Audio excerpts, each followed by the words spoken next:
Halo, Assalamualaikum warahmatullahi wabarakatuh. Nama saya Rizka Delia, saya mahasiswi jurusan Ilmu Administrasi Bisnis, Fakultas Ilmu Administrasi Universitas Brawijaya. Untuk video kali ini, saya akan membahas tentang how consumer behavior respond to COVID-19 outbreak in retail industry. Pertama-tama, saya akan membahas tentang COVID-19 itu sendiri. COVID-19 atau Corona adalah sebuah penyakit yang disebabkan oleh virus SARS-CoV-2. Virus ini pertama kali ditemukan di Wuhan, Tiongkok, Cina pada bulan Desember lalu, dan sampai sekarang bulan Mei ini sudah ada 213 negara dan sekitar ada 4,7 juta orang di dunia yang positif COVID-19. Memang penularannya sangat cepat karena virus ini tergolong baru dan juga vaksin belum ditemukan. Dampaknya pun sudah sangat terasa apalagi di sektor ekonomi yang saya akan bahas di sini, di sektor industri retail. Mungkin beberapa dari kalian kata retail itu tidak terlalu familiar karena memang kalian lebih mengenal supermarket, minimarket, padahal itu adalah salah satu jenis bisnis retail. Jadi bisa saya definisikan bahwa bisnis retail adalah bisnis atau usaha suatu perusahaan yang menjual barang-barang secara eceran langsung ke tangan konsumen, seperti itu. Nah, pertama-tama saya akan membahas tentang perubahan perilaku konsumen dalam merespon wabah COVID-19, khususnya di bidang retail industry. Kita bisa lihat kalau misalnya sejak ada imbauan dari pemerintah untuk melakukan physical distancing atau tinggal di rumah, lebih banyak konsumen itu cenderung untuk melakukan pembelian kebutuhan sehari-hari melalui daring atau online di beberapa platform e-commerce seperti kayak Shopee, Lazada, Bukalapak, Tokopedia, dan lain sebagainya. Dari sisi konsumsinya pun terlihat kalau misalnya konsumen ini sekarang lebih cenderung untuk memasak di rumah, sehingga peningkatan dari bahan-bahan seperti telur, daging, buah, sayur, ataupun bumbu-bumbu masak di segmen-segmen retail ini sangat mengalami peningkatan yang cukup signifikan.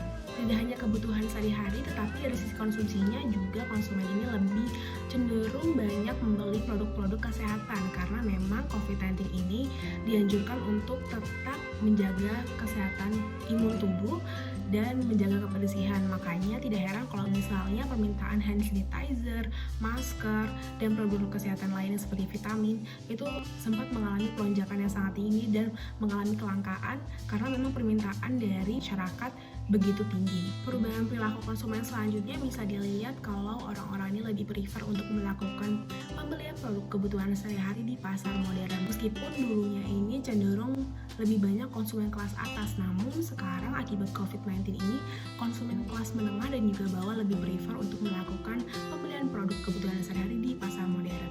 Mungkin ada faktor lebih higienis ya. Karena adanya perubahan perilaku konsumen itu, sudah seharusnya perusahaan harus bisa beradaptasi di tengah-tengah pandemi ini agar bisa bertahan atau survive. Dan selayaknya dalam kondisi seperti ini, perusahaan harus bisa mengembangkan yang namanya retail digital. Hal itu akan lebih memudahkan konsumen untuk tetap membeli produk kebutuhan sehari-hari atau kesehatan atau yang lainnya tanpa harus datang langsung ke tempat seperti itu, dan itu akan sangat membantu untuk menstabilkan keuntungan.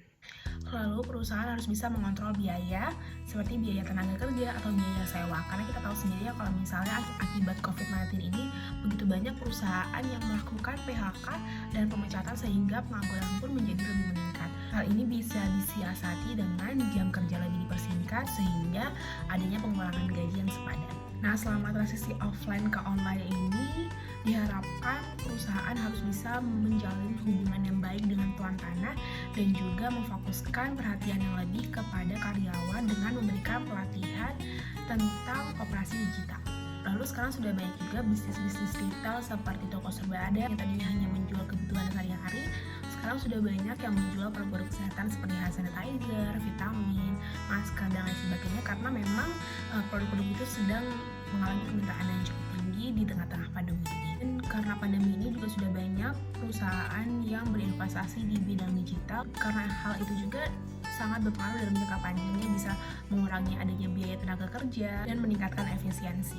Adanya aplikasi berfungsi juga untuk memastikan komunikasi antara karyawan, pemasok, dan vendor logistik di perusahaan tersebut. Cara perusahaan retail untuk tetap survive atau bertahan di tengah-tengah pandemi ini juga bisa kita lihat kalau banyaknya diberlakukan program promosi dengan adanya bebas ongkos kirim, potongan harga, perpanjangan durasi pengembalian barang, dan masih banyak lagi.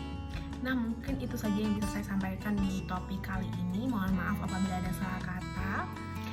Semoga video ini bisa bermanfaat dan tetap jaga kesehatan. Semoga pandemi ini segera berakhir dan kehidupan kita segera membaik ya.